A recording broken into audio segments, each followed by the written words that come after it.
Welcome to the Financial Flossing Podcast with Ross Brannan, guiding dental professionals to a brighter future.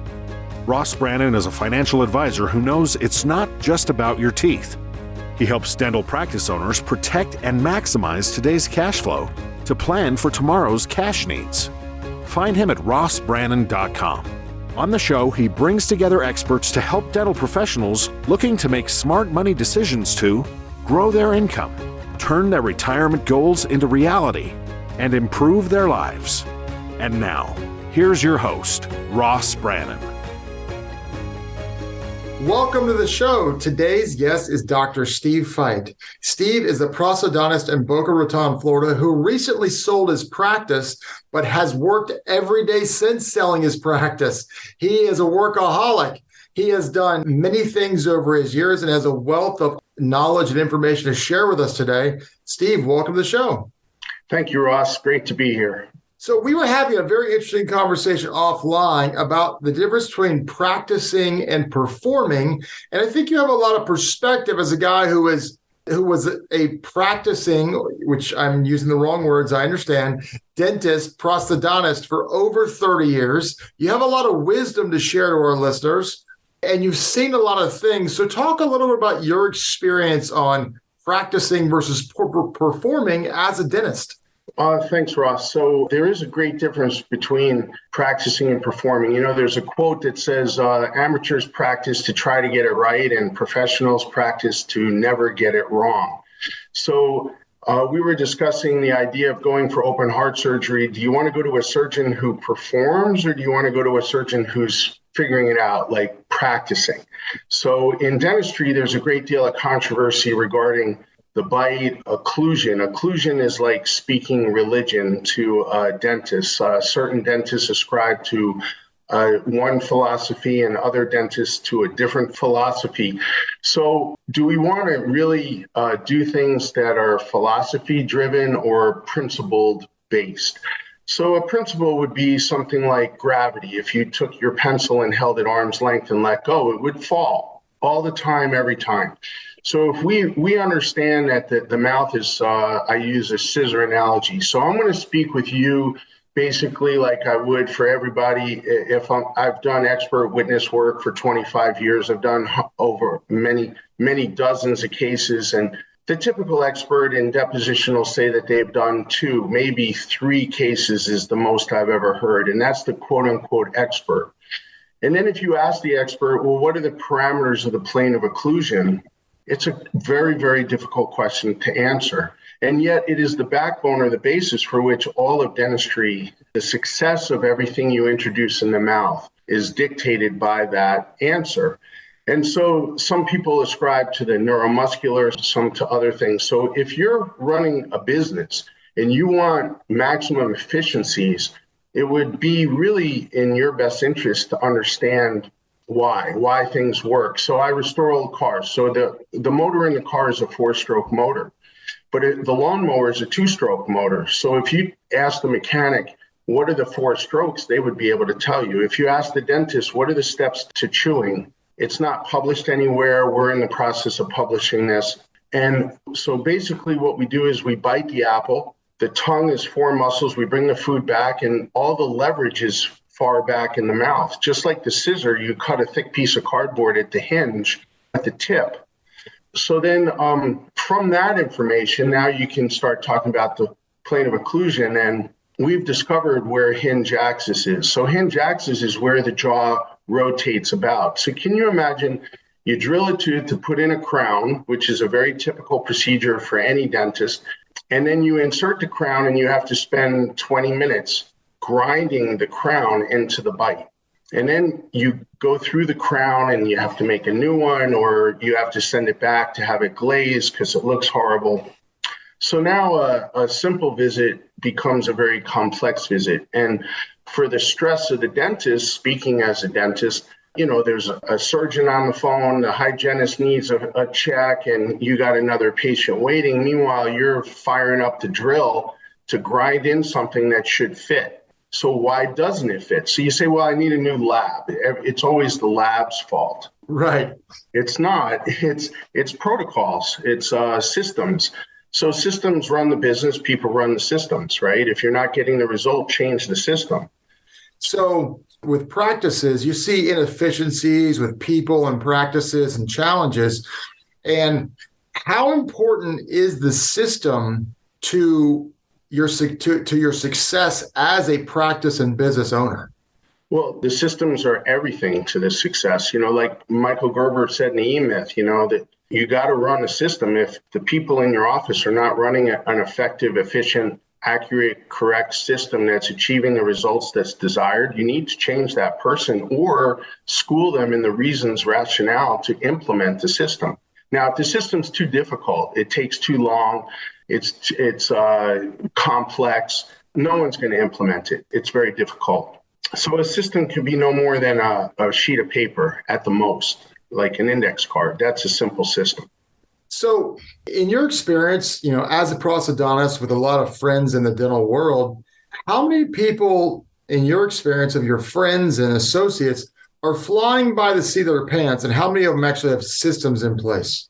I'd say most of them are flying by the seat of their pants, and maybe they get lucky enough that it works so that they don't look to change it, or they just don't have the broad view of the business, to understand the pain that they're actually suffering. It's like the old joke, someone's been waterboarded for so long, when you stop dripping the water, they're like, hey, where's the water? I need the water. They're so used to it. Well, I use this example all the time. I talk about the two spectrums in dentistry. You have the guy or girl who is a dentist who really just owns a job. They make a good income, but they own a job. And you have the business owner who happens to be a dentist, and they make a lot more money, and they're the ones who can sell for higher multiples if they sell. What do you think the challenge is, or what do you, and let me step back and say, neither one is right or wrong. It's what do you want? But what do you see as the hindrance holding somebody back from owning a job who wants to be a business owner, who wants to earn that higher amount of income, which requires them to be a business owner? So that's, I know you practice martial arts and stuff, so you would understand this more deeply than most. An open mind, right? An open mind is the most powerful mind. So when someone thinks they know it all or that they have all the answers, that's the beginning of decay, right? And not just in business and specifically dentistry as we're discussing, but in life in general. So having an open mind to see that there are other ways, but maybe better ways. And so to eke out a living or to make a fantastic living, I think the dentist has an obligation to their family to be as successful as they possibly can be. So I did have a job. It turned out that I did so well in my definition of well. Everyone has a different definition, that it hindered me from looking at the bigger picture. Like in retrospect, should I have built like 3 or 4 practices, understanding EBITDA that you've taught me in the last few years, and having a greater understanding, or bringing in another associate, or trying to get, but, I was like the typical dentist, like, you're afraid that somebody's going to ruin what you're creating. And you just want full control, total control. And that's partly my flaw, but it's also a strength in some regards as well. But to your point, I think the dentist has an obligation to maximize their livelihood for their family. Well, and the thing to consider is, I heard this from a physician, but I think it's the same in the dental world, is, this physician said, being a doctor is the career of diminishing returns, talking about, insurance reimbursements always go down. So Medicare starts, Medicare insurance reimbursements go down. Well, then the Blue Cross Blue Shields, the Cignas, the United Healthcares, they drop. So the doctors, unless you're like a neurosurgeon, aren't getting pay raises, aren't making that much money. Well, the dentist who is getting reimbursed from all the dental insurance companies, those are going down. And I've seen that in my personal life with my dentist. And so to live and die in a world where you're content owning the job and not performing at the highest level, that's your prerogative, but you are putting yourself at risk, because a decade from now, it's going to take a lot more production to get the same amount of income. And, I think you speak really good to that, speak really well to that when you're talking about systems, because, right now there's a lot of staff shortages and, a good person is a gold mine, but, you've just got to be able to plug and play people with a system. If you have to just kind of wing it, it creates a lot of challenges. Yes, for sure. I've always overpaid my people over the years, but you need to shower them with love. The number one reason an employee leaves is they feel underappreciated. So at the end of a procedure, I was always explaining to the patient, if it wasn't for Vanessa, boy, it would have taken twice as long. And then the concept of over here, I'll say to Vanessa, thanks for being so stellar during this procedure. As usual, you're amazing. And then the patient hugs Vanessa. But the typical clinician or practice owner or whatever you want to call it, they'll squash their people down in order to bring themselves up. So I did the opposite. I always put my people on a pedestal because, the subliminal is, hey, who hired them? Who's surrounded by them? And so it creates culture, and then culture creates happiness, and happiness creates the ability to get to yes, right? Yeah, and I was reading something recently talking about culture. It starts at how you treat your employees. It's not how you treat your customers or your patients. It's not, some fancy sayings you put on a poster on the wall. It's how you treat your employees. Right. We always said the customer comes third.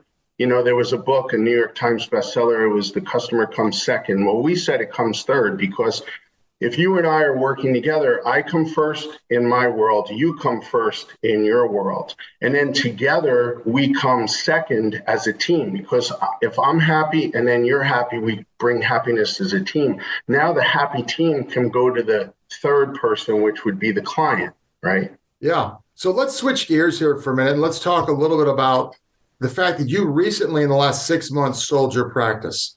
And you sold it to another dentist. You didn't sell it to a DSO.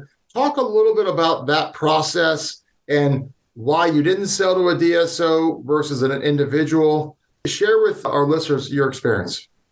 I was at first looking to perhaps bring on an associate. And so that's what started the conversation with the individual who ultimately bought the practice. And we developed a nice rapport relationship and a friendship just through conversation. He was referred to me by my endodontist. So as a prosthodontist, I don't perform endodontics. So it was a referral. As the best things that happen in life, it's word of mouth. And then I decided, I think it's best that I step off. I decided that I wanted to move in a different direction. So I did look at DSOs or private equity, et cetera, and I had 3 offers, and they were quite good offers. They're only going to give you X percent up front. Some of them it's 70%, others were 80%. Then you have to, quote unquote, keep your foot on the gas to get the balance. And that's in 5 years. And who knows what's going to happen in 5 years. And then, I was always told hope is not such a good investment strategy or business strategy. So you're hoping for that back end. And then we were lean and mean. We were fee for service, and we didn't have a front desk. We were front deskless. So we utilized what we call the care nurse system, where that person took care of that patient from start to finish. And essentially, we didn't have a dental office. We had a referral machine. And then so I decided that without a broker, that we would go ahead and he agreed to purchase the entire practice and purchase the office condo, which I also owned. And the process was a roller coaster at times. It was easy days, and then there were some difficult bumps in the road. And we didn't have a broker. I do have my real estate license for many years, so I understood the broker's role. And I kept in touch with him every day, if not every other day, just to keep his spirits up and just keep fighting forward, because the banks were giving him a little bit of a hard time and so forth. But after about 8 months, we did finally close, and we signed NDAs. Nobody knew. It was totally, discreet. And then we closed on a Friday. Monday morning, I had canceled the morning and said it was going to be a team building office meeting, which I never do. We don't do huddles and all that, because every interaction in our office is a huddle. So as we're getting ready to do the meeting, the hygienist who's there, she's a love, and she says, "Can I talk to you for a minute?" And any doctor or business owner knows when an employee says, "Can I talk to you for a minute?" That's the kiss of death. So she gives me 2 weeks notice. I'm 5 minutes to going into the meeting to announce that the practice is transitioning to a new owner. He comes in an hour later and introduces himself to the team. I work back 4 days. 4 days is our work week, Monday through Thursday. And we end every day at 4:00. So we have emergency time at the end of the day. And I left after the 4th day on that Thursday, and it's all his. So you didn't sell with DSO, but you had some DSO offers. Well, don't give me specifics, but the DSO offers were more, were they not? Yes, they were more upfront. And then at the end of 5 years, I calculated, so as I got sidetracked with the math in my office, say our overhead is 25%, right? Because we're fee for service and the fees are very high and we have high efficiencies and we have very little waste and material waste and so forth. And I'm not redoing procedures. So they're going to pay me, instead of 75%, they're going to pay me 28% for 5 years. So essentially they're going to get back all their money and then have the practice at the same time. So I said to myself, I'd rather work 5 more years and just stay the course, and then I could sell it to a private person in 5 years. But I'm 60 now, in 5 years I'm 65, and my patient population is much older, and I want to be able to be viable and do things that I can do now, and then I could always work back somewhere else or do something in dentistry. So did the math work out where the 70% upfront by the DSO was basically the equivalent of your sales price with the new purchaser, but you were getting all that upfront? Yeah, it was pretty much. Actually, I got more than 70% of that, but the kicker for me was that I was going to have to stay 5 more years, keep my foot on the gas, make a very small percentage of what I'm typically used to making. And then, I've never been sued. I don't know what parameters they're going to put on me. I'm in a very litigious area, Boca Raton, Florida. Everybody has 6 attorneys in their back pocket here. And, the billboard signs on the highway are, my attorney got me $10 million, Right. So. Yeah, exactly. So basically you're like, I don't want to sit here and work my butt off as an employee for 5 years. If I was going to do that, I would just not sell, keep making my money and sell again. And that makes a lot of sense. I think I've got lots of opinions on DSOs and selling your practice, as anyone who listens to the podcast knows. But I think what you did, sounds really wise. Now, how old was the guy who bought your practice? He's 45. Okay, so a fair bit younger, but plenty of runway left for him. So what advice, you hear a lot of people selling to DSOs, and a lot of them are young, a lot of them are mid-40s. What advice would you give to someone? So I'm 44. Let's suppose I was a dentist and I was running and gunning and doing really well, and I was being offered money by DSOs. What advice would you give me if I was considering selling because numbers are being thrown in my face? That's a great question, because I've asked that question of myself now that I'm just turning 60. What would I have done different if I can wind the clock back? And I think I would, as Stephen Covey says, and it's cliche, but it's the truth, start with the end in mind. So if I'm 40 years old, 30 years old now, as a young clinician, I would be looking at exit strategy now. I would be planning how, now, of course, the landscape could change vastly in the next 25, 30 years if you're that young. But if I was 5 years younger right now, I might have jumped at those offers to go with the DSO. It might have played very well.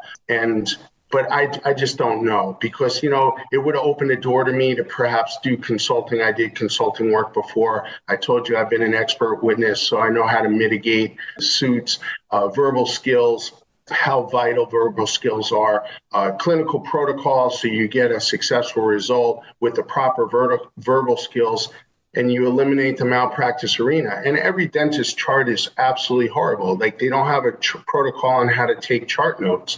And so they're below the standard of care right off the bat because they don't note pertinent things that justify their course of action. So in every single malpractice case I've done, the chart is always deficient. It's illegible if it's not computerized. If it's computerized, it's pulled number 19. That's it. Like, it sounds ridiculous because the people who are listening to this are in the top 1%. So they're going to say, well, I don't do that. For sure they don't do that. I know that. But there's a spectrum that does. And then, good is the enemy of great, right? So how do you make a great chart note that can really, substantiate and support your behavior? Because that's basically the whole point of the chart, right? Absolutely. Absolutely. Well, I tell you, Steve, I've really enjoyed this conversation. You have, decades of wisdom to share. And anytime we talk, I always find it very enlightening. I really appreciate you taking time to come on and join us today. Well, thanks, Ross. Always a pleasure to chat with you. You're the best. Thanks, buddy. You've been listening to the Financial Flossing Podcast with Ross Brannan. This has been another episode of Financial Flossing with Ross Brannan, guiding dental professionals to a brighter future. If you liked what you heard, consider subscribing wherever you listen to podcasts. For more on Ross Brannan, visit rossbrannan.com. This podcast is for informational purposes only. Guest speakers and their firms are not affiliated with or endorsed by PAS, Guardian, or North Florida Financial, and opinions stated are their own. Ross is a registered representative and financial advisor of Park Avenue Securities, LLC, PAS, OSJ, 3664 Coolidge Court, Tallahassee, Florida, 32311, 850-562-9075. Security products and advisory services offered through PAS, member FINRA, SIPC. Financial representative of the Guardian Life Insurance Company of America, Guardian, New York, New York. PAS is a wholly owned subsidiary of Guardian North Florida Financial, is not an affiliate or subsidiary of PAS or Guardian. AR Insurance License Number 16139032, California Insurance License Number 0L100732022-146402, expires 11/24.